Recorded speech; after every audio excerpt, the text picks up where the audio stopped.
हरे कृष्ण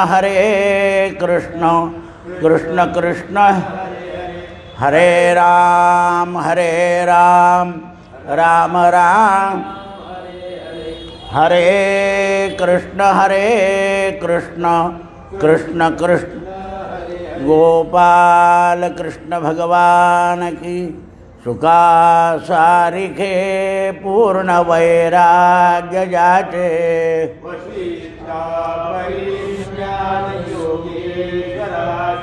कवि वाल्मीका सारिखा मान्य ऐसा नमस्कार माधा सद्गुरु राम जय जय रघुवीर समर्थ प्रणम्य शिरसा देवं गौरी पुत्रं विनायकं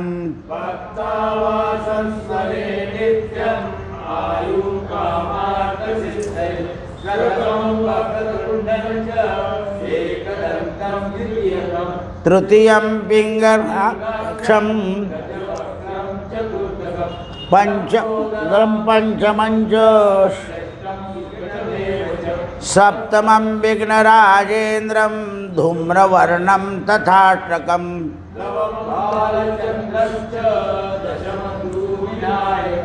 एकादशं गणपतिं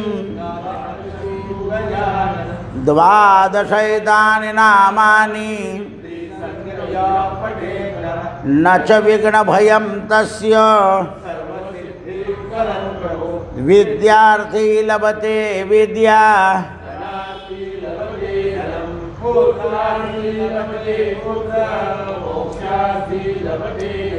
जपेत गणपति स्तोत्रं संवत्सरेण च सिद्ध्यञ्च अष्टभ्यो ब्राह्मणेभ्यश्च तस्य विद्या भवत्यस्य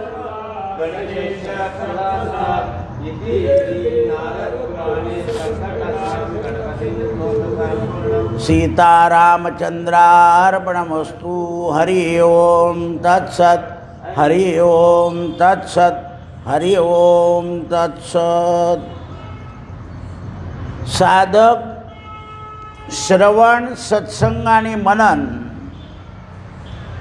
आणि चिंतनाचा प्रभाव करून समाधी सुखापर्यंत पोहोचू शकतो असं समर्थांनी साधकाला समजवलं। आता अध्यात्म श्रवणाचा हळूहळू परिणाम मनामध्ये येतो की नाही आपण हे केलंच पाहिजे, आपण हे केलंच पाहिजे। महापुरुषांच्या जवळ राहून सतत आध्यात्म श्रवणाचा अभ्यास श्रवण करून मन शुद्ध होत जातं। मन शुद्ध होऊन गेलं की बाह्य विषयाचा संग आपोआप कमी होऊन जातो। पहा तुम्ही आता आपण या वातावरणात राहिलो तर बाकीच्या गोष्टी मग आपण चार चौघात गेलो की ते म्हणतात तुम्हाला काही त्याचं काही ज्ञानच नाही, तुम्ही तिकडेच राहता असं बोलतात ते आपल्याला। तर आपल्या मनातला तो विषय सुटून जातो, ती आठवण येत नाही। मन सुखाकरता आत मनन करू लागतं, मग आतल्या सुखाकरता मन अंतर्मुख होतं। नाहीतर या बाह्य जगामध्ये फिरलो की बाह्य जगाचं जे भौतिक सुख आहे त्या सुखाच्याकडे मन धावतं। पा मनाला कसं समजवलं आहे, मना सांगपा रावणा काय झाले, अकस्मात राज्य तेही बुडाले। पहा तुम्ही जगामध्ये केव्हा न केव्हा हा जो विषयाचा डोंगर आहे हा ढासळतोच। म्हणून मन विषयाचा संग सोडून आत्मचिंतनामध्ये रमू लागतं। आत्मचिंतन करता करता सहज समाधी सुखाचा लाभ होऊन जातो। क्षणमात्र किंबहुना दीर्घकाळ टिकणारा आत्म्याचा अनुभव, क्षणामध्ये जरी आपल्याला समाधी सुख मिळालं तर तो आनंद दीर्घकाळ टिकतो. समर्थांनी श्रवण भक्तीला जास्त महत्त्व दिलं आहे, पण साधकाने अध्यात्म श्रवण जास्त करावं. म्हणून लोक एकांतात भगवद्गीता, हरिपाठ याचं वाचन करण्यापेक्षा मनन करत बसतात. वाचलं तर आपण असतंच, पण त्याचं मनन एखाद दिवसाचं बसता बसता हरिपाठातला एखादा श्लोक आपल्या डोक्यात येतो आणि आपण त्याचं मनन करतो. मनाच्या तोंडून ओढी श्रवणे बैसावे आवडी. या मनाला ओढून घ्यावं. कुठून? बाह्य जगातून. आणि श्रवणाला बसावं, पण श्रवणाला बसताना आवडी ठेवावी. जसं आता बघा, या भगिनी वर्ग किंवा आपल्याला 8:15ला प्रवचन आहे, ते 5 वाजेपासूनच त्यांची आवरावरी सुरू करून देतात. हे तेवढ्या वेळात सगळं झालं पाहिजे, नाही झालं तर आपल्याला उशीर होऊन जाईल. आपण 8:30ला गेलो तर आपलं थोडं चाललं जाईल, मंगलाचरण सुरुवात करणार नाही. म्हणून त्यांच्या मनामध्ये 5 वाजेपासून प्रवचनाचं चिंतन सुरू होऊन जातं, कारण ते कामही उरकवलं पाहिजे आणि चिंतनाचं करता आपल्याला वेळ मिळाला पाहिजे. मग प्रत्येकाला तर बसा जेवायला, उरको रे भाऊ, अमुक करे भाऊ, असं सगळं करत करत करत करत त्यांना काही त्याची जाणीव नसते. ते म्हणतात काय घाई आहे? नाही नाही घाई आहे, गरम गरम आहे त्यावर खाऊन घ्या. काय त्यांना बोलवलं त्यांनी? गरम गरम आहे त्यावर खाऊन घ्या. माणसाला गरम म्हटलं या दिवसात की तो लगेच तयार होऊन जातो. मुलांचं उरकून देतात आणि स्वतःचं खाताना घाईमध्ये उरकून. म्हणून श्रवण भक्ती ही सगळ्या साधनांमध्ये सार आहे. नवविधा भक्तीमध्ये सुद्धा श्रवण हे प्रथम अंग आहे. आता फार मोठी चर्चा सांगणार आहे, समोर बसलेलेही ऐका आणि आपल्या घरामध्ये जे बसले आहेत त्यांनी विशेष चर्चा ऐका आजची. संत संग सज्जन महानुभवी, मोठी ओळखण सांगितली आहे. संत संगत सज्जन महानुभवी परमार्थ चर्चा करीत जावी. हई गई सर्वथा न करावी ज्ञातपणे करोनिया. ज्यांनी परमार्थाच्या मार्गामध्ये 12 वर्ष साधन करून अभ्यास केलेला आहे आणि जे स्वप्रयत्नाने स्थिर झाले आहे, त्यांनी आपल्या चंचल मनाला शांत स्वरूपानं स्थिर केलं आहे.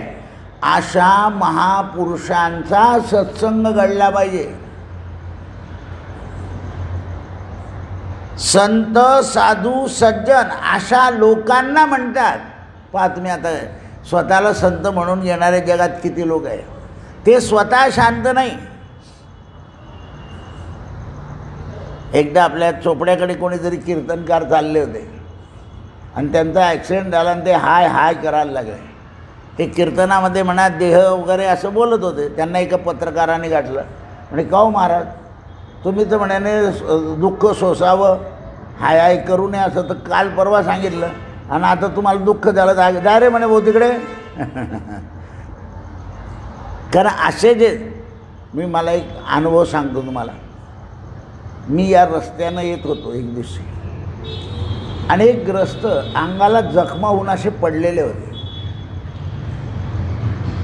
तर एका मुलाला दया आली, तो त्यांना हळद घेऊन आला आणि त्यांच्या अंगाला लावत होता. मी उभा राहून गेलो तिथे. तो ग्रस्त म्हणे बाबा कशाला माझं करतो, मला मी जे काही केलं आहे ना ते भोगू दे म्हणे. हा देह तो भोगून संपेल म्हणे. त्या मुलाने त्यांना उत्तर दिलं, माझ्या आजही डोळ्यात पाणी येतं. म्हणे आमच्या गाडग्या बाबांनी असं सांगितलं आहे की अशा लोकांची सेवा करावी, तुम्ही तुमचं भोगा, मला माझी सेवा करू द्या म्हणे. असं उत्तर दिलं होतं. तुम्ही तुमचं भोगा. आणि त्याने सगळ्या अंगाला जिथे जखमा होत्या तिथे हळद लावली.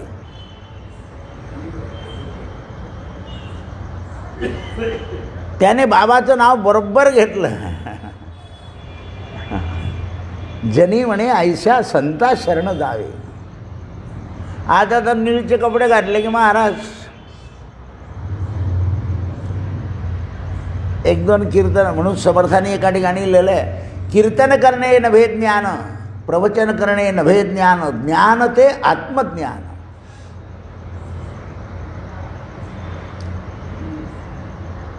ज्यांना आनंदरूप परमात्म्याचा यथार्थ बोध झाला आहे अशांना संत म्हणावं, साधू म्हणावं.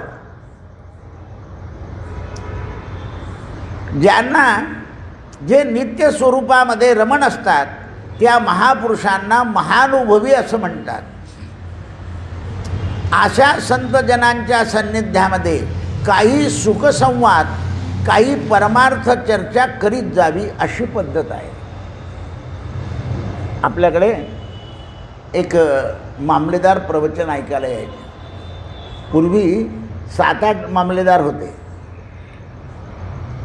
एक मामलेदार त्या बाकावर बसायचे समोर.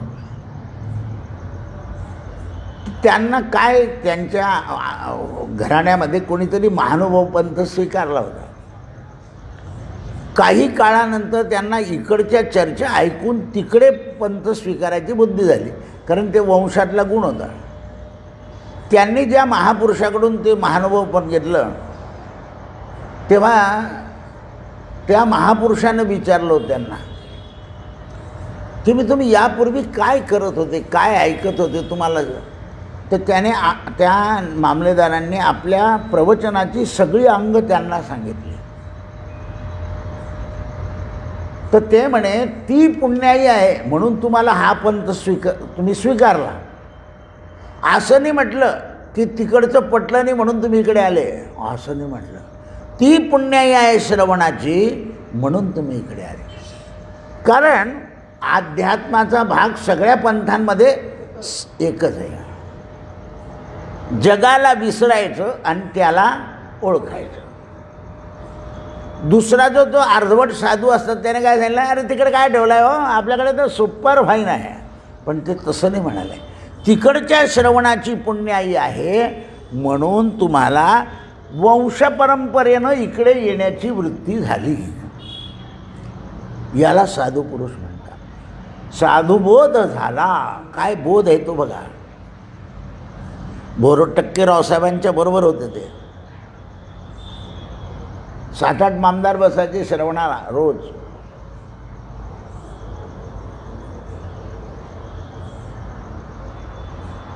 कारण मनुष्य जसं जसं श्रवण करत जातो तर ते पंथ स्वीकारल्यानंतर ते केव्हा तरी येत असत घरी प्रभात कॉलनीमध्ये. तर आले की ती टोपी काढून तिथून नमस्कार करायचे. मी म्हटलं बघा संस्कार जात आहे का. पंथ स्वीकारल्यानंतर त्यांचं इकडे बाकीच्या देवांना नमस्कार नाही आहे, फक्त दत्ताला आणि कृष्णाला आहे. पण ते तिथून नमस्कार करायचे. माझं लक्ष होतं पुष्कळ वेळा मी प्रवचन करताना त्यांना पाहायचो की ते जाताना महिना 2 महिने 4 महिन्यातून मठातून येऊन घरी जात असतील काही, तर ते माझं प्रवचन चालू असताना तिथून हात करून द्यायचे. कारण ते जे श्रवण आहे, श्रवणे वाढे विरक्ती, श्रवणे वाढे भक्ती, श्रवणे मिळे मुक्ती. श्रवणाशिवाय मुक्ती हा विषय नाही. म्हणून ते म्हणतात, मला हा महानुभवी हा शब्द आला याच्यावरून त्यांची आठवण झाली.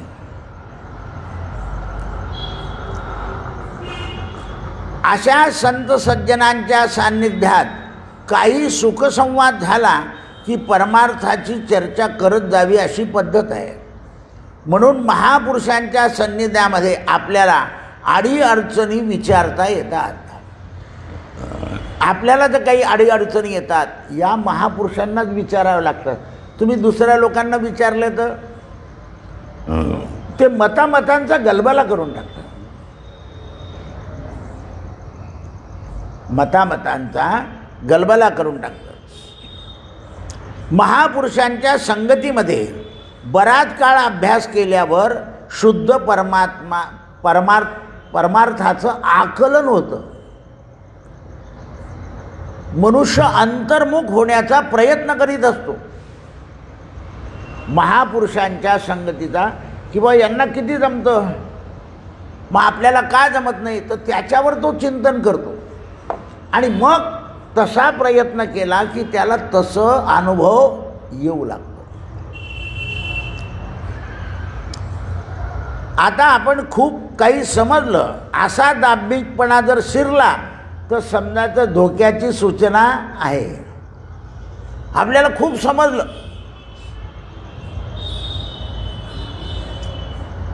मी पूर्वी एक उदाहरण सांगत असे, कोणाचंही प्रवचन कीर्तन ऐकल्यानंतर त्याच्यातला काय सार आहे तो घेऊन यायचा. बाकीची जी बाह्य चर्चा आहे ती करू नये. याच्याकरता माझ्याकडे एक उदाहरण होतं. जोपर्यंत हा आपला आठवडे बाजार चालू होता इथला, त्या आठवडे बाजाराचा दृष्टांत आहे की बाजाराच्या दिवशी सगळे बसायचे, मुरमरेवाले, तांदूळवाले, भाजीवाले, घेणेवाले, आणखीन अभक्ष भक्षण. दुसऱ्या दिवशी रविवारी तिथे गेले तर चिमण्या तांदळाकडेच राहायच्या आणि कावळे अभक्षणाकडे राहायचे. मग त्या चिमण्या काही त्या अभक्षणाचा काही कंटाळा करायचा का नाही, किंवा कावळा ते सोडून दाणे खायचा का नाही, त्याचं जे होतं ते तुकडं उचलला की चालला. तसं माणसाने कुठूनही चांगलं घेत राहावं. दुसऱ्याच्या संप्रदायावर, धर्मावर. आत्ता ज्याने मला काश्मीरचा प्रश्न विचारला, हे चाललं आहे ना, नाताळचा जो मूळ पुरुष आहे त्याचं विचार, तर त्या ठिकाणी त्यांचा शेवट झाला काश्मीरमध्ये. त्यांना तो एकांत आवडलेला होता. मात्र तिथे दृष्ट लोक होते. दृष्ट लोक कुठे नाही राहत. दृष्ट लोकांनी त्यांना खिळेबिळे मारले, पण त्यांना एकांतता आणि शांततेचा वास या भारताच्या पुण्यभूमीतच मिळाला. तिकडच्या भूमीमध्ये शांतता मिळाली आणि एकदा शांतता मिळाली की या देहाचं काय व्हायचं असेल ते, कारण हा देह कुठेही राहिला तर त्याचा भोग सुटत, भोग न सुटे संचिता वाचवणे, तो सुटतच नाही.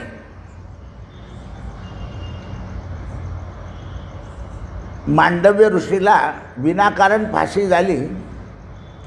त्यावेळेला ते यमाकडे गेले आणि यमाला सांगितलं की मला तू फाशीच्या जोर मी काय केलं होतं. तर यम म्हणे, तुम्ही बालपणी शौचाला प्रातर्विधीला बसल्याने बसल्या बसल्या किडे मारत होते.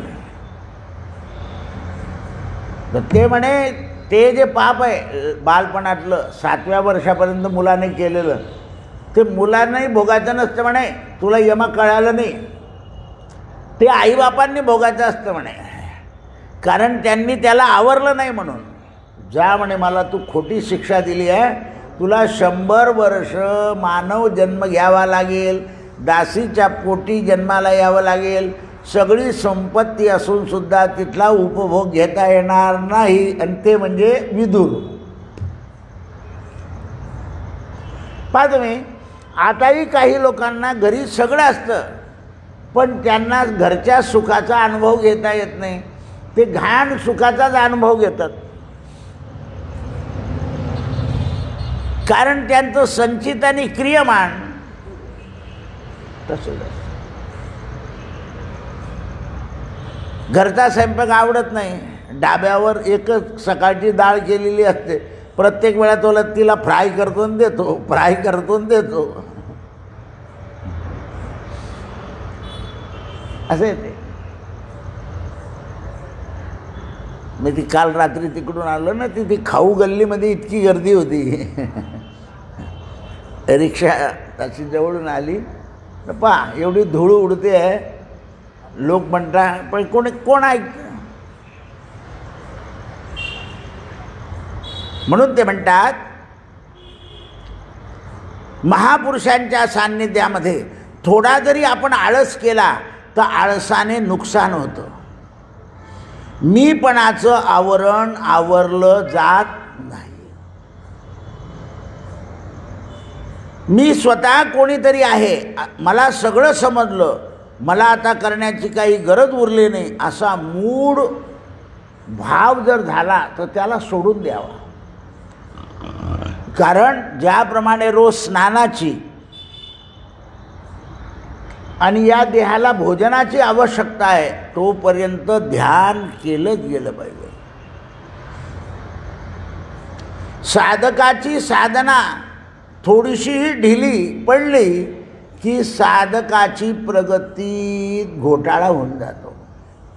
म्हणून साधकाने परमार्थामध्ये फारशी प्रगती होत नाही. म्हणून त्याचे प्रयत्न दिवसेंदिवस वाढले पाहिजे. आता ती साधना कशी करावी या 4थ्या ओवीमध्ये सांगताय. परमार्थ उठा ठेवी करिता, लाभची आहे तत्वता, दिवसेंदिवस शुद्धता, वृत्तीस होय नीट नवी. आपण रोज उठाउठी परमार्थ करायला लागले की आपल्याला लाभच आहे आणि दिवसेंदिवस म्हणून शुचिता म्हणजे शुद्ध होत जातो आणि त्याची वृत्ती रोज नवीन तयार होते. रोज अनुभव वेगळा येतो. म्हणून परमार्थ मार्गाची वाटचाल करीत असताना प्रयत्नवादाला अत्यंत महत्त्व दिलेलं आहे. म्हणून आपली शाळेतल्या गुरुजींनी आपल्याला एक म्हण सांगितली आहे, यत्न तो देव जाणावा. आपण जो प्रयत्न करतो आहे ना, तो प्रयत्नच देव आहे. किती लहानपणी शिकवलेली म्हण आहे, यत्न तो देव जाणावा. पण त्यावेळेचा आत्ता आठवला आज 2021 मध्ये. यत्न तो देव जाणावा. साधकाने आपल्या जीवनामध्ये तत्व, आता काय काय करायचं ते क्रमाने लक्षात ठेवा. तत्वचिंतन, आत्मचिंतन, ज्ञानयोग, ध्यानयोग अशा प्रकारची उन्नती रोज साधली पाहिजे. ज्ञान मिळवण्याचा प्रयत्नच केला पाहिजे, ध्यान करण्याचा प्रयत्नच केला पाहिजे, आत्मचिंतन केलं पाहिजे आणि तत्वाचं चिंतन केलं पाहिजे. आता एक तत्वाचं उदाहरण सांगतो. नारळ वाळत गेलं की कवटीपासून गोटा आपोआप सुटत जातो. कारण आधी खोबऱ्यामध्ये दूध असतं आणि दुधाचं तेल बनतं. जेव्हा त्याचं तेलाच्या रूपांतर होतं तेव्हा कवटीपासून गोटा सुटतो आणि मध्ये गडगड गडगड वाजतो. तसं आपण प्रेमस्वरूप आहोत. मुळात मनुष्य जात ही भजनशील. भजनानं काय उत्पन्न होतं तर प्रेम. जसं जसं प्रेम निर्माण होईल तसं वासनेचं रूपांतर स्नेहामध्ये होतं आणि तो स्नेहाशी जीव जोडला की तो पूर्ण होऊन जातो. गोटा काय आहे? पूर्णमिदं पूर्णात् पूर्णमुच्यते पूर्णस्य पूर्णमादाय पूर्णमेवावशिष्यते. मनुष्य पूर्णत्वाला जातो. म्हणून ते म्हणतात मानवी जीवनामध्ये सुख अथवा दुःख, फायदा अथवा तोटा हा त्वरित समजला पाहिजे. मनोवृत्तीचा स्वभाव सहजरित्या बहिर्मुख असला की खरं आणि खोटं हे त्याच्या अनुभवाला येत असतं. म्हणून मानवी जीवन हे बहिर्मुख झालं की मनोवृत्ती चंचल होते. मन हे बहिर्मुख झालं की मनोवृत्ती चंचल होते आणि मन अंतर्मुख झालं की चंचल वृत्ती स्थिर होते. जगात फिरू नये असं नाही, पण पाहिलेल्या दृश्याशी जास्त निगटीत जाऊ नये. पहा तुम्ही, निगटीत गेले की स्मृती राहते आणि स्मृती ते चिंतन करते. मग आपण आज हे पाहिलं, ते पाहिलं, ते पाहिलं. जर निगटीत नाही गेलं, चातुर्मास्यामध्ये ज्याला वांगे खायचे नाही तो वांगे दिसतं का त्याला? ते खायचे नाही तर दिसत नाही असतात. ज्याला कांदा खायचा नाही त्याला कांदा दिसतो का? पण जसा जसा चातुर्मास्य संपत जातो तसा कांद्याला वांग्याला पाहिलं की 15 दिवस राहिले, 15 दिवस राहिले. त्या कांद्या वांग्याचं चिंतन सुरू होऊन जातं. कोणी म्हणतं तुमचं चांगलं आहे बा, एक द्वादशीला सुरू होऊन जातं. आमचं तर चंपा षष्ठी. खंडेराव काय लावून ठेवलं आहे कोणा टोक? कशा करता? फक्त 15 दिवस आधी. कशाचं चिंतन करतं मन पहा. आणि म्हणून बहिर्मुख आणि अंतर्मुख दोन वृत्त्या सांगितल्या. जशी जशी बहिर्मुख वृत्ती होत जाते तसं तसं अशांतता आपल्यात येत जाते. आणि साधकाची जशी जशी अंतर्मुख वृत्ती होते तशी शांती आणि समाधान येतं. म्हणून विषयामध्ये रमणाऱ्या मनोवृत्तीला सुखाचा क्षण सापडत नाही. कारण जगात सगळं विषय सुख हे सुखदुःख मिश्रित असतं. म्हणून साधकाने आपली चित्तवृत्ती शांत होण्याकरता, मनोवृत्ती शांत होण्याकरता साधनशील असलं पाहिजे. या साधनशील असण्याकरता साधकाने अभ्यासाने आत्मचिंतन केलं पाहिजे.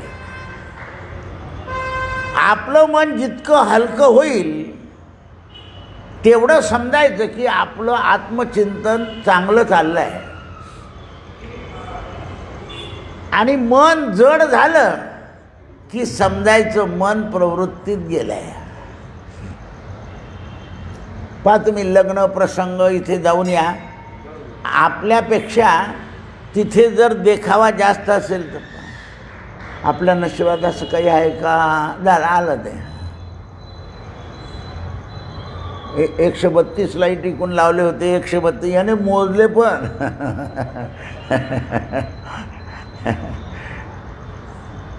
काय मुलीच्या गळ्यात हार होता, कसं काय त्यांना इतकं चांगला मिळून गेला, आपण गेलो तेव्हा असा नव्हता. मन जड झालं. कारण ते विषय चिंतन ताबडतोब करतं मन. सगळं डेकोरेशन चांगलं होतं पण स्वयंपाक नव्हता चांगला. झालं, निघाला तो बाहेर. निघाला कारण हे याला प्राप्त झालं आहे, ते प्राप्त होणारं नाही आहे. म्हणजे प्राप्त होतं त्याचं मन जड होतं. म्हणून मनोवृत्तीला पारदर्शकता प्राप्त होते. अत्यंत महत्त्वानं म्हणजे मन शुद्ध झालं की साधनेचा एक टप्पा आपला ओलांडला जातो.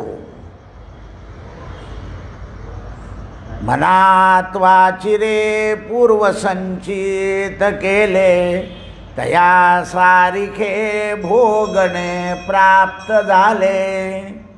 पा नाही मिळालं ना, तू जसं केलं आहे तसं तुला प्राप्त झालं आहे. एवढं ज्ञान झालं की एक टप्पा ओलांडला. म्हणून अतिस्मुक्ष झालेल्या मनाला शुद्ध मन असं म्हणतात. अतिस्मुक्ष जेव्हा होऊन जातं ते त्यावेळा त्याला शुद्ध मन म्हणतात. म्हणून साधना परमसुखाचा क्षण देते. आपण जी साधना करतो ही साधना आपल्याला परमसुख देते. मग आता ही साधना करताना आपण जे ऐकतो ते कसं ऐकावं, म्हणजे आज श्रवण सांगितलं आहे. श्रवण आणि मनन या ऐसे नाही साधन, ऐकणं आणि त्याचं मनन करणं याच्यासारखं साधन नाही, याच्यासारखं साधन नाही. जसं आपण आता या मोबाईलवर बोलतो आहोत, जे लोक सकाळीच येतात त्यांना असं मी विचारतो, वा तुम्ही रात्रीचं ऐकलं का? नाही म्हणे, त्यावेळेला ती स्वामी समर्थांची सिरियल चालली होती त्यामुळे मी हे काही ऐकलं नाही. म्हटलं मग सिरियल संपल्यावर का बरं नाही ऐकलं? नाही म्हटलं की उद्या ऐकू. म्हणजे काय केला? आळस. लगेच असं चापसून पाहा तुम्ही किंवा हा बोलतो तर म्हणजे याने काय केलं. म्हणजे श्रवणाची जर आळस तर माणूस लगेच पाहून गेल ना.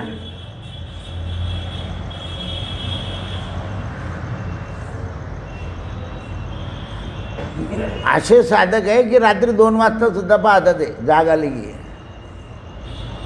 कारण ते श्रवण आज काय आत गेलं पाहिजे ना.